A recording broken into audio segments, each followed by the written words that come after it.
isu strategis ini ngalahin tuh, padahal kita mau pengadaan P3K di tahun 2022 ini. Nanti kita akan rencanakan di awal September ini, Bu Direktur, kita akan bagikan penetapan formasinya.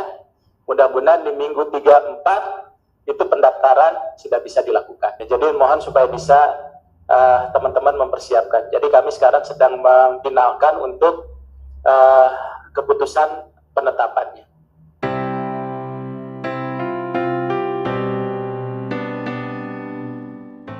Ya, baru saja kita dengarkan paparan terbaru dari Bapak Aba dari Kemenpan RB berkaitan dengan rencana pelaksanaan P3K tahun 2022.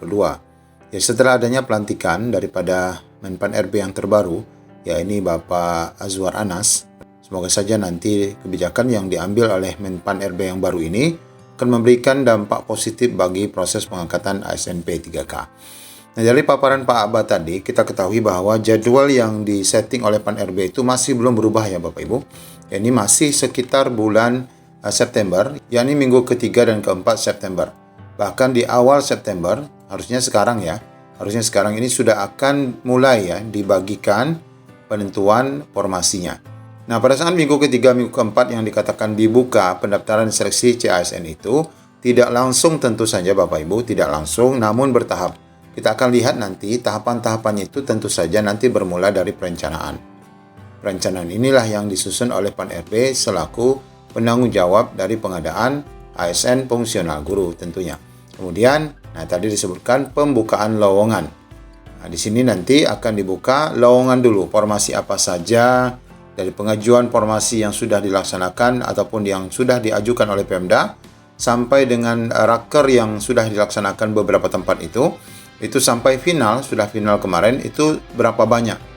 Nah, sehingga kita dapati total dari rencana pembukaan ya untuk pengadaan ASN tahun 2022 ini sangat banyak ya, yakni khususnya yang P3K berjumlah sekian ya, 1.035.811, sedangkan yang PNS itu hanya di sekolah kedinasan. Nah, khususnya untuk guru ini ada 758.018, sedangkan selain guru ada 184.239. Ini untuk daerah. Nah, berarti jelas Bapak Ibu bahwa apa yang disampaikan oleh Pak Aba tadi itu nanti pada tanggal ataupun minggu ketiga keempat itu baru nanti pengumuman lowongan. Kemudian tentu tahapan selanjutnya adalah pelamaran. Nah, di sini nanti rekan-rekan akan mulai masuk ke dalam laman SS, CASN, BKN sesuai dengan akun masing-masing. Dan ingat Bapak Ibu, sebelum nanti masuk ke tahapan seleksi untuk rekan-rekan yang seleksi, tentu rekan-rekan yang sudah lulus passing grade nanti pada saat pelamaran di laman SS CASN ini, rekan-rekan yang sudah lulus passing grade tanpa memilih formasi sebagaimana yang sudah kita bahas pada video sebelumnya. Lalu sebagaimana kita ketahui untuk pengadaan ASN P3K guru yang nanti akan dikelola oleh Kementerian Pendidikan, tentu bekerja sama dengan Panselnas, baik itu BKN maupun Pan RB, ini untuk alur penyelesaiannya sudah selesai. Ya, ini penyusunan pada Permenpan RB nomor 20 tahun 2022 dan ini merupakan arah kebijakan untuk rencana pelaksanaan seleksi P3K, di mana disinilah ditetapkan adanya prioritas 1, prioritas 2, prioritas 3, serta pelamar umum. Sedangkan untuk tenaga kesehatan, ya ini yang dikelola oleh Kemenkes, ini pun masih progres. Kemudian untuk tenaga fungsional lainnya, serta tenaga non-guru lainnya yang ada di instansi daerah, ini semuanya masih progres terkait peraturan Menpan RB-nya. Nah, terlepas daripada rencana pelaksanaan P3K yang akan dibuka minggu ketiga dan keempat tadi, sebenarnya ini bertolak belakang ya dengan upaya yang saat ini dilakukan oleh DPR RI, yakni rencana adanya pembentukan pansus. Bahkan DPR RI itu desak tenaga honorer segera diangkat dan dia meminta tidak ada penerimaan P3K. Artinya jangan sampai ada rencana pembukaan lowongan ya. Jangan sampai ada pembukaan lowongan baru sampai rekan-rekan yang sudah lulus passing grade ataupun rekan-rekan yang di tahun 2021 belum menerima SK itu diselesaikan terlebih dahulu.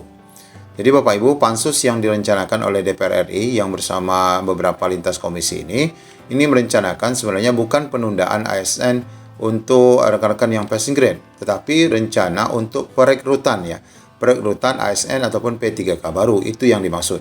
Sehingga kita berharap dengan adanya pembentukan pansus ini Bapak Ibu akan mengawal proses seleksi P3K khususnya bagi rekan-rekan yang lulus passing grade dan rekan-rekan yang belum menerima SK walaupun sudah dinyatakan lulus tahun 2021. Jadi kita berharap jangan sampai rekan-rekan guru salah persepsi dengan adanya terbentuk pansus ini akan menyebabkan seleksi P3K 2022 tertunda. Namun kerja jangka panjang dari pansus ini adalah mengarah pada rencana penghapusan honorer di tahun 2023. Sebagaimana disampaikan oleh Pak Dede Yusuf, di mana Pak Dede Yusuf mengatakan sementara ini progresnya bagaimana aturan yang menghapus honorer di tahun 2023 itu sementara dipending terlebih dahulu. Kalau PP 49 ini betul akan diberlakukan, pasti saya kira bisa ambruk dunia pendidikan kita karena para guru tenaga kependidikan tidak bisa lagi dikontrak sebagai tenaga honorer. Karena itu kami merekomendasikan sebagaimana kesepakatan dalam rapat informal kami kemarin memutuskan gitu. Jadi kita setuju untuk dibentuk pansus. Demikian, terima kasih, Pak Dede. Yang disampaikan oleh Provinsi 10 Press Programnya adalah bagaimana caranya menunda PP 49 yang akan diberlakukan di bulan November ini. Karena begitu PP 49 dinyatakan, maka tidak akan ada lagi honorer. Sementara tanpa honorer, banyak yang tidak bisa bekerja di daerah. Jadi press programnya sebetulnya adalah pansus bisa bekerja cepat-cepatnya dan paling tidak merekomendasikan untuk PP 49 ditunda. Itu Pak Ketua. Ya demikian Bapak Ibu, semoga lini masa yang sudah ditetapkan oleh Pan RB ini tidak berubah dan akan dilaksanakan pada minggu ketiga dan keempat September. Demikian informasi singkat dari kami. Assalamualaikum warahmatullahi wabarakatuh.